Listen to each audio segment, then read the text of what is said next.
Hello and welcome to the Sweaty and the Farmer on the news, where we bring you the controversy of the interwebs when we consider appropriate for us. This is our weekly show where we discuss some of the most important news in the gaming world. I am the London gamer as the Sweaty. And I am Lucho the Farmer. Thanks for coming together this week to talk about some relevant news. Some relevant news. Are these the relevant news? So, in the news we have, on the docket we have Activision quarterly report. It's gonna be interesting. The GameStop Debacle. We're gonna cover it now that everything is kind of more calmed down. And finally, Final Fantasy XIV new expansion, Endwalker. So, what about those quarterly reports, my friends? We're making big money. Are we making big money? Are we making big money? I wish. Oh my god. Alright. So, apparently the thing that is doing very well is World War. For Blizzard, yeah. For Blizzard, yeah. But not for, like for Activision Blizzard, I think the... Like for the whole thing, the top earner, I think it was Call of Duty. Of course. Call of Duty and their thing Cold War and the surrounded. Yeah, products. with the expansion and they moved to this free-to-play model. Mobile offering and that sort of stuff. That it has given them a lot of earnings, quite a lot of money. So for Activision Blizzard, the top dog is still Call of Duty, by far. How many but years? For it will still going. It's fine. It's fine. But for Blizzard, like for the Blizzard side of the business, yeah. It's World of Warcraft. It's from the new expansion, which for as many criticisms as it got, it has been a successful expansion. Correct. The launch was very successful. Correct. It was kind of in the middle of the pandemic, which also contributed to people picking it up more. Yeah. So yeah, there you go. It was a very, very successful. Like one of the interesting things that they mentioned in here is that due to really good performance of the Call of Duty model, that they're thinking of expanding that model to other games. So and some people are worried about what that means. Well, apparently, correct. I've heard in a bunch of videos and analysis that the model is having free-to-play offering tied to a big main game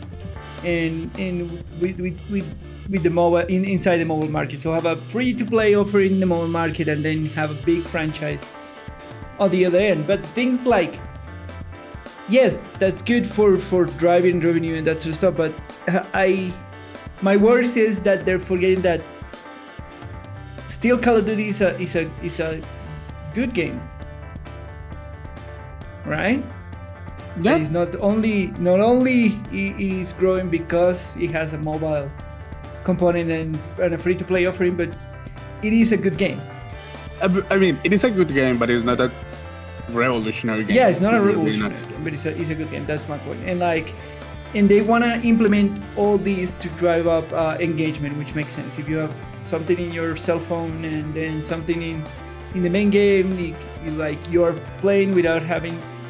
You are able to engage with the franchise that you're playing without having to sit down in front of a computer.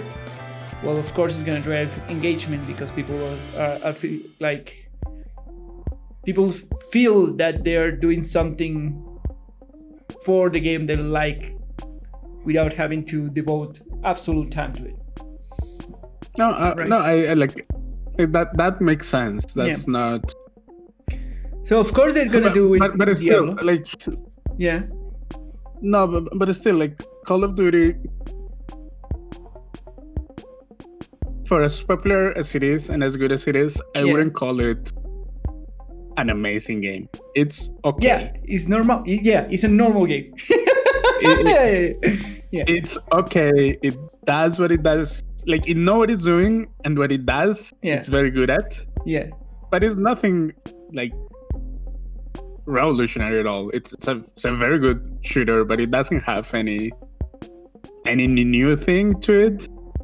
Yeah, that's what's worrying. This is what the industry does every time. Sometimes it works, sometimes it doesn't. They find a winning formula, quote unquote, and then they want to shoehorn into everything, right? So their plans is try to do the same for the main Blizzard IPs. That means Overwatch, Diablo, StarCraft. They didn't say that. But that's the rumor. That's the inclination of the. That's the inclination of the. That's the speculation. That's the speculation of this quarter. That's not even a rumor. Like, no one has said that. Like all they said on the Aaron's calling was, yeah, we're looking to apply this model to other games. There we go. They didn't say anything else. They didn't say that. They didn't mention which games. They didn't say that means every game. New IPs. Every game. That means every game. They're gonna do it. If the formula works, that's what they do. If the formula works, they try to put it in everything. That's an speculation. You can't. That's an speculation on my part, but that's what the record shows. Yeah, but you can, all I'm saying is that you cannot say it like if it's news, because it's not. Fair enough. That bit is a speculation. We're gonna kind of have something like that with the Diablo Immortal, because we're gonna have that free-to-play offering, and then after that we're gonna have Diablo 4. I don't know what they're gonna do with Overwatch. They can do the same as with Call of Duty, I guess. Do like a free-to-play mobile Overwatch version in the mobile phone space, I guess. I don't know what they gotta do with StarCraft, man. They're not doing anything with StarCraft. Yeah, they're not doing anything with StarCraft. Is this good? Is this bad? What do you think? What do you think that now every franchise of Blizzard wants to put a mobile version of it attached to the IP? But that's not Blizzard. That's everyone. Yeah, like, that has been proven successful, not even by like the Western market, but like the Chinese market. If you want to make tons of money, just make more games. Of course. So that has nothing to do with Blizzard doing it. All right. What you're saying is, does everyone has a smartphone? Yeah, pretty much. So it is a good business model to make. It is a good business model to make mobile games. Yes, it is. Yeah, of course. That's all that means. Yeah, the only worry is that the mobile market emphasis will affect the quality of the main IPs, right? That's the worry in everybody's mind. Like, oh, they're gonna focus in this mobile thing and they're gonna not do right by their IPs. Sure. I don't understand. If they become the next, let's say they put all their eggs into mobile game and they just become a full-blown mobile game developer. Fine, you don't have to play those games if you don't like it. Okay. Wouldn't that be sad? It's not about sad or not sad. It's about money. It is, of course it is about money. It's about the money. It's about all the monies. We are reporting news about a company whose main job is to make money. So yeah, you're right. It's about the money. I don't know.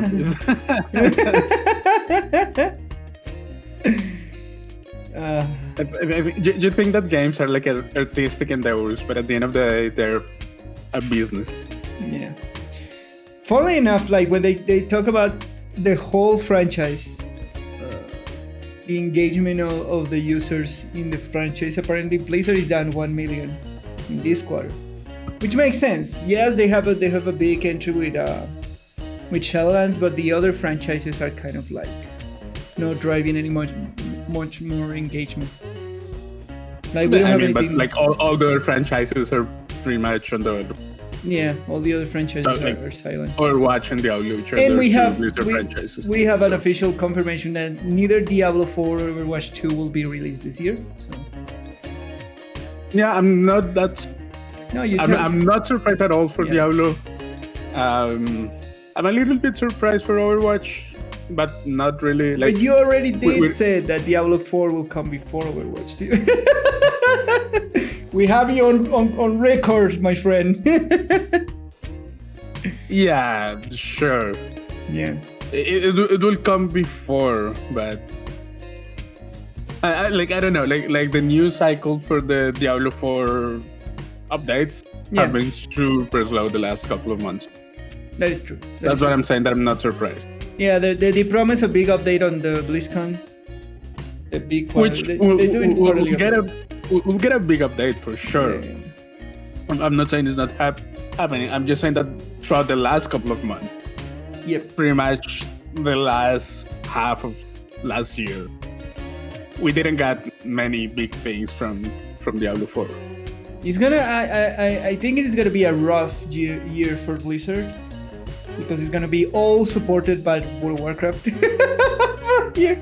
Probably. They will release Diablo Immortal at some point in this year, but that's about it. Right? StarCraft nothing. Heroes of the Storm nothing. Hearthstone will, for sure we'll have a new expansion as normal, but they are already in the cycle of Magic the Gathering, so that's something different. They're just stable in terms of franchises growth. It's also not a big earner for Blizzard. That is true. So like it is one of the IPs, but it's definitely not one of them. So do you think that World of Warcraft is gonna hold up Blizzard all this year? They don't have to. That's why the company is called Activision Blizzard.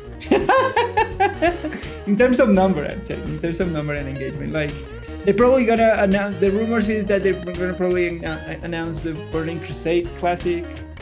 And of course, we have the next patches for Shadowlands. Will that be good enough to keep Blizzard chugging along? With Diablo Immortal, of course. Even if it doesn't, Blizzard is not going anywhere. Yeah, that is true.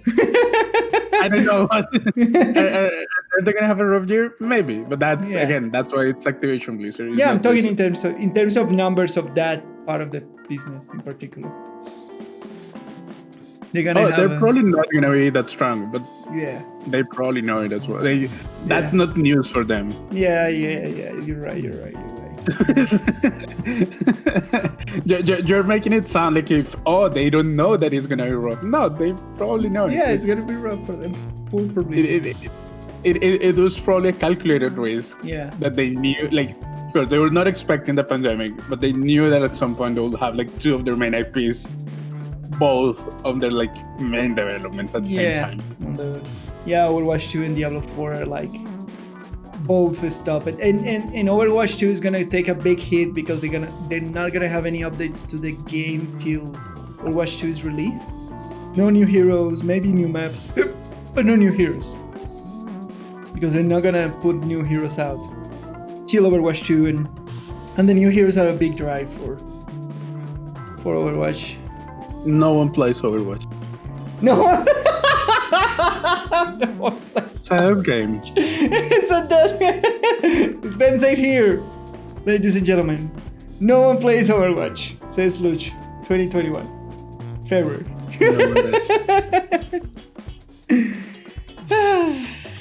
Have they done something with their esports league? They are still chugging along with the league.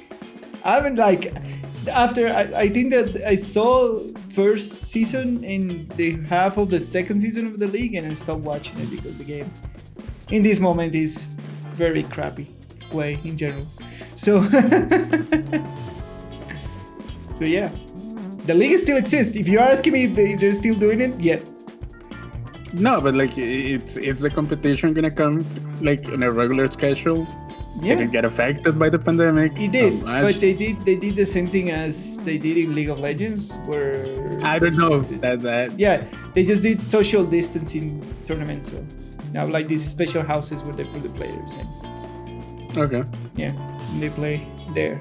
It's weird, but yeah, they're still chugging along all those leagues. That always brings money to Overwatch.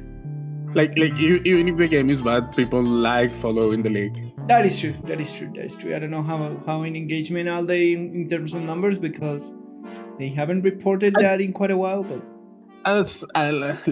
look, as long as they have a decent audience tuning in for the league, yeah, it's fine. All right, fair enough. Well, this was the quarter report. Expect a lot more mobile entrants from Activision Blizzard. Yeah, and that's about it. Not surprising at all. Which is not surprising. Yeah. Well, I hope my only hope for this is I hope they keep doing a good job as they're doing with World of Warcraft. That's it. That's all my hopes. and in terms of the mobile deliveries, I will judge it when I will play them. There's mobile games that are good, so there you go. there are good mobile games. Yeah, they haven't even released their first ones. Yeah. So I'll judge them when they come. All right, now to more controversial news that we didn't want to cover last week because this thing was still hot potato. I'm gonna talk about the GameStop Stonks debacle. The insane thing about Wall Street bets and the hedge funds crying and everything else. But the two big news of this week about this is one, HBO is gonna make a movie about this. Because why not? And second, Congress wants to talk with the main stock analyst that GameStop Bets has, which is Deep fucking Valley. That's his Reddit name. So, have you been following this insane news? Basically, in a nutshell, what happened is a bunch of people in Reddit that watched the Wall Street market noticed that some of the hedge funds were betting against GameStop stock going bankrupt or the stocks going very, very cheap. They noticed that a bunch of hedge funds were betting against the growth of GameStop stocks. And this Reddit community started buying these stocks very cheaply and moved the price up, which made the hedge funds that were betting against it lose a bunch of money. And then all hell break loose. Everybody was complaining that, oh no, these crazy, these people, these ordinary people are investing in this and they're making money. Okay. Not everyone was complaining. Well, not everybody. The hedge funds people were complaining. That's not everyone. Yeah, you're right. Everyone was happy about it. Yeah, everybody was happy about it. No one likes hedge funds. Yeah, correct. Everyone was happy. Who was complaining? The people who own the hedge fund. Yeah, yes. they went on mainstream media crying about it. The internet. Yeah, because all the people on the internet are watching regular news, cable news. Yeah.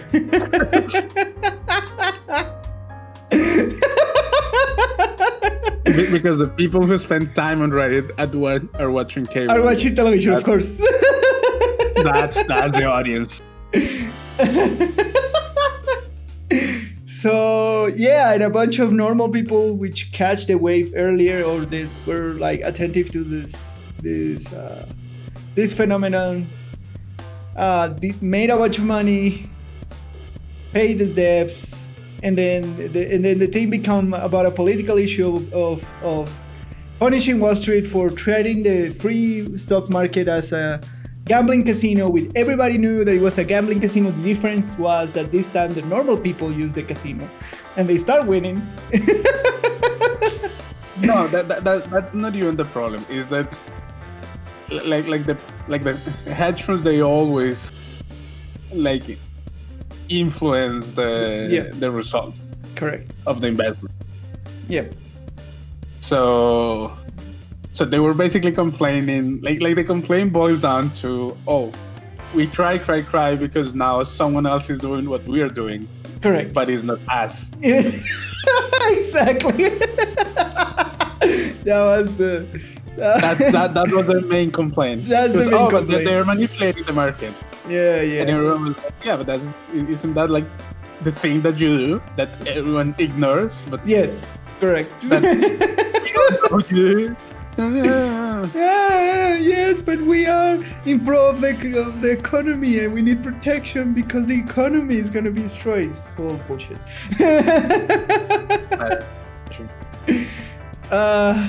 Man. So that happened, and now the stock this particular GameStop stock is stabilizing now in a reasonable price. It's not exploding anymore. It's not going down. I think as of yesterday it was around $182 per stock, which is the stable kind of margin for the kind of company the GameStop is. It should be lower than that realistically, but the market is not real. It's managed by people, and people have feelings, and that influences the market. So, especially with all this controversy, there's a bunch of investors, normal people investors, that are holding up that position, and that keep the stock kind of stable for what it is realistically, the company in time. So and now the SEC, which is the government body that I don't know, put the rules in Wall Street for putting that regulate Wall Street and that sort of stuff, are launching an investigation. But as is usual, Congress and policymakers, they move slowly for what the speed the market moves. So we're not going to see the results of this investigation in a quite a long time. And that's fine. I think, ideally, what FCC worries most is for inside trading and stuff like that. Yeah, correct. So they're basically investigating this guy that was this high-profile Reddit user, just to make sure that there's no inside trading or anything there was like that. Nothing shady about it. If you can convince enough people to invest into something, it's fine, and it is happening, right? Yeah, it's a free market. That's perfectly fine. But the investigation was launched because it happened, kind of. Yeah. It is the first time that happens, and they just need to make sure, or ideally, they just need to make sure that it doesn't. Yeah. That there is nothing shady behind. There could be some other motivations for sure, but I'm operating. The other piece of this investigation is about the investor apps that were blocking people buying stocks from these particular vendors. Was super shady. Yeah, that was super shady, because some of these investor apps were owned by the hedge funds that were losing money. Most of those. Most of them, they're losing money. So it was clearly it looks super shady. It is probably super shady. It was a big move. You know that people bomb review one of them. I saw that. They bomb review Robinhood, which is the main one. Yeah. The main one that was investigated. They bomb reviewed, and I think Apple, Google deleted a bunch of reviews. Deleted the app, or they just took away all the reviews. Yeah. And if you now it was if it is a new app. Yeah. With 0 reviews or something like that. Correct. Super shady stuff. So all that is being investigated. And that should be investigated. Yeah. So it's a free market, and people there was a bunch of analysts and people saying man, people are stuck at home because of the pandemic, and they are paying more attention to these kind of things. They have more time to sit down and learn about random stuff as the stock market and movements. I really don't think so. I just think that millennials right now are just getting to a place in life where they have spendable income. Correct. And they know how to they know how to use the big tool of the internet, and they can organize through it and all that sort of stuff. Yeah, it's all it's just and all these the generation that grew with internet. Yeah, it's finally has. So the thing is, basically all these old hedge fund people just feel the burn of that. They opened the market in 2019 to regular people, and now they're feeling. And they opened the market. I was talking about this with a friend, and the reason why they opened the market to regular people in 2019 was because of greed, because it was a good business to take all this regular people money Let them spend it in the market as a gambling machine and just take the money of the normal people. But what they don't realize is now they have the have the power of the people influencing the precious market, and now they're being like closely look for what the shady things they're doing. So it's an interesting times that we're living in. It is. The millennials we are getting like the core of the millennial group is finally getting old enough to have disposable income. Correct. It is kind of the first generation that it was completely brought up by the internet. Correct. So, correct. like kind of the internet savvy generation. Yeah. Finally has some money to throw at GameSpot.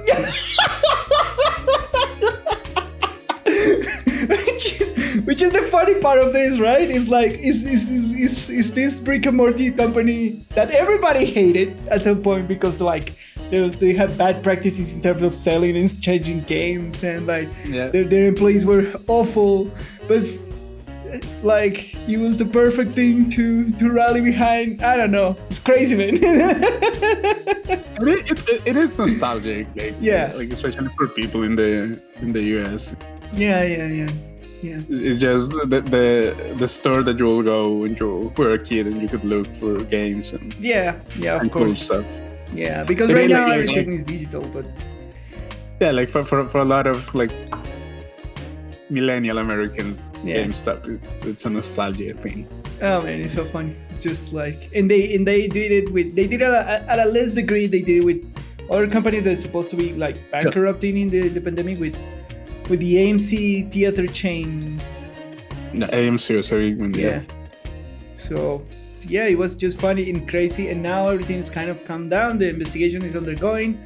All these apps had to revert all the shady things that they did, because of course they keep reviewing them. Yeah, of course. I mean, and the Reddit crowd is not above that. Yeah, correct. Now they have like, it's funny because now all these people that they feel that they had control over the market and stuff, they feel the big eye of the internet looking at it. If there is something that you should not do, is piss up Reddit. No, you should not do piss up Reddit. They will come after you. No, yes, absolutely. They will destroy you. Absolutely. So we will update you. So that was the GameStop debacle. Super interesting thing. Super interesting phenomenon to watch. It's really related to games because of GameStop, and a lot of people were doing. Of course, there was a comment in here which touched me to cover this news. It was like, of course, these are the people that successfully coordinated a raid night every single week for 10 years. What do you expect? Oh yeah, I saw it, man. He was like, there you go. The internet is having people super interesting. So I think this will go like, now it's more normal. The trickle of news is stopped. Now we will see the next thing that we'll probably see will be the conclusion of the investigation, the SEC. So we'll probably update it then. But yeah, interesting, right? It was very cool. Yeah.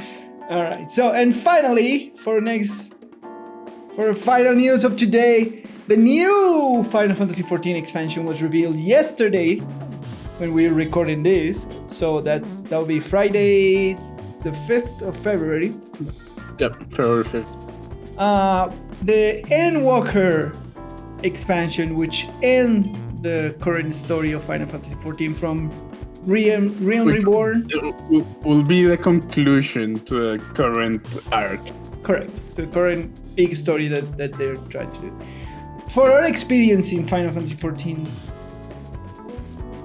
the story was the fantastic thing of Final Fantasy XIV.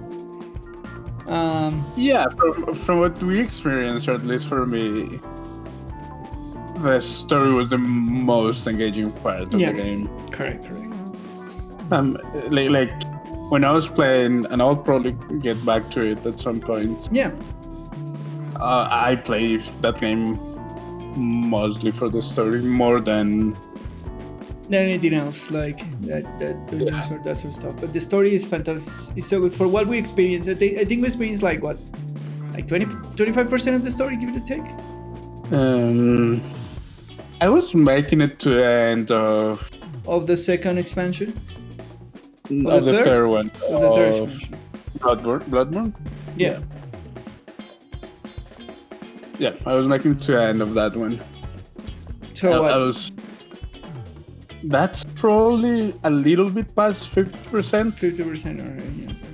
So I heard that Shadowbringer, like the current expansion, is a fairly chunky piece of main story. Yeah. And like I was still like working my way through the 32 Bloodborne. Like, yeah, I still had the climax to finish. So yeah, the story is fantastic. It feels like a Final Fantasy game through and through. With the important thing is the story of the it was designed like that. Yeah, which is very interesting for an MMORPG to take that angle. But we discussed that in other podcasts about the angle. It is a very unique take, but yeah, that's what makes it special. Like, correct. Not all MMOs can be copies of WoW because they will fail. Yeah, like you have to have your own thing. To your own style, your own take on the genre. And 14's take is we're a story-driven MMO. Yeah, and if you look at it like that, that's the success of the big MMOs that are working right now. They're super different. Yeah, they're super different to World of Warcraft. Nobody made a WoW killer by copying World of Warcraft. I think that's the of course they have the same fundamentals of like a shared world and that sort of stuff, but in terms of the style, they're really they have similar things, but yeah. But if you think of them, like they were designed completely different, like in a fundamental way. Correct. Like World of Warcraft is the classic MMO, which with the fundamental is the social interaction. 14 is the fundamental of 14 is the storytelling that they're doing, which is marvelous. They made me cry at points. and it is very good. Yeah, and Elder Scrolls Online is fundamentally based on their combat and the flashiness of the combat, the fluidness of the combat. The combat of Elder Scrolls is super good. And I don't know what RuneScape deal is. It's just been there forever. That's it. RuneScape, it's basically you can. I don't know. It's been there forever. I know that basically you can do whatever you want on RuneScape. All right. Okay. We haven't played RuneScape. I played RuneScape back in 2014. Yeah, I played RuneScape back in the day when. Back in the day. So. Yeah. Anyways. So what did they bring into Endwalker beyond the end of this big arc story? They bring two new jobs or two new classes. 2 new jobs. That's big news. Yeah. For 14, people are always looking forward and speculating for new jobs on the horizon. Correct. And in this case, for jobs for 14 are their classes, their version of classes. Basically, their classes. Yeah. So we have the Sage, which is a healer that were revealed, and then we have some other class that we don't know. A melee DPS. A melee DPS class, right? And they were joking about that it was kind of a necromancer, but not really. So take that with a bunch of salt. Yeah, they didn't say anything. They didn't say anything. They announced that. What else did they announce on it? Beyond the new classes, new zones, of course. That brings with all the Final Fantasy expansions. They announced that they're gonna have cross-realm economy. Oh yeah, that not economy. Travel, was it? Like you can. Yeah, like so so for 14 the servers are divided in these worlds. Yeah, correct. I think it's what they call. I forgot. and like right, and inside that you like choose your own, and now you control them like inside the server. Correct. But now they're gonna implement something that you control across the server. They said that it's gonna have a lot of limitations.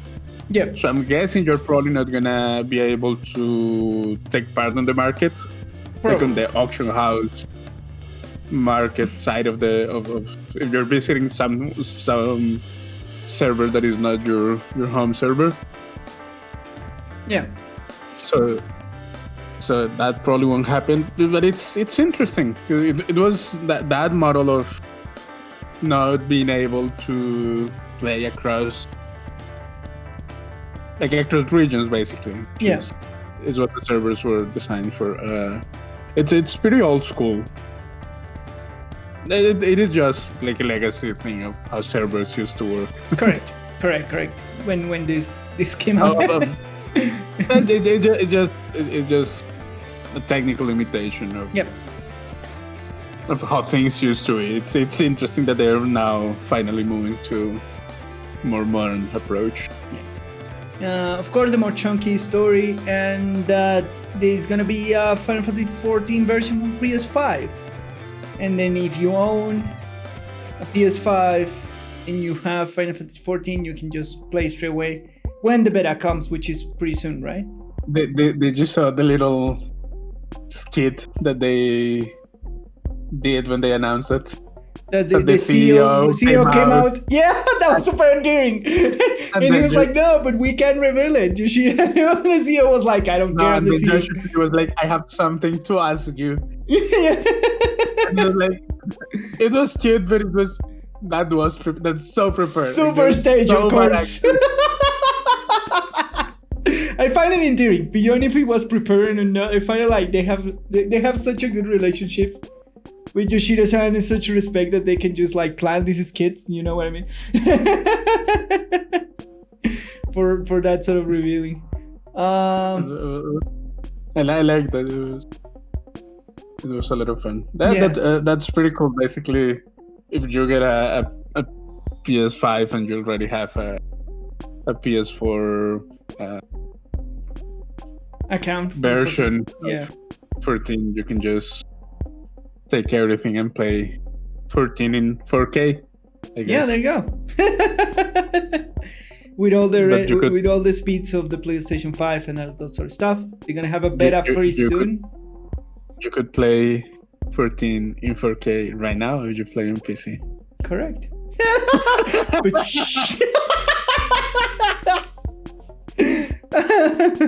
Welcome to 4 years ago. Yeah, there you go. And they announced that the last patch of this current version of 14 is coming pretty soon. I think it was like February 14?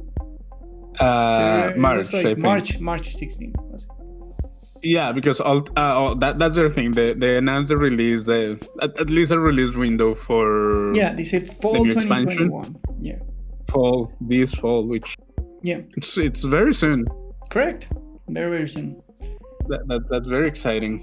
And in March they're gonna have the last small patch for the current expansion.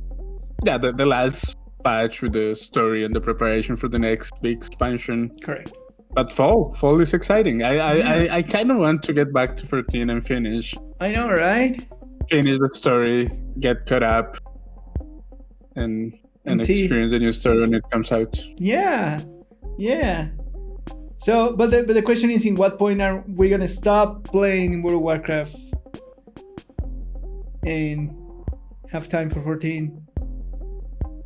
Or you didn't need to get that much time to just play the story of 14. Okay, fair enough.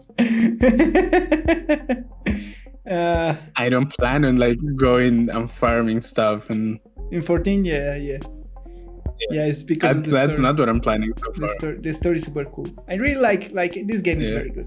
This game is, there's nothing about it. I love the art style and the Final Fantasy thing.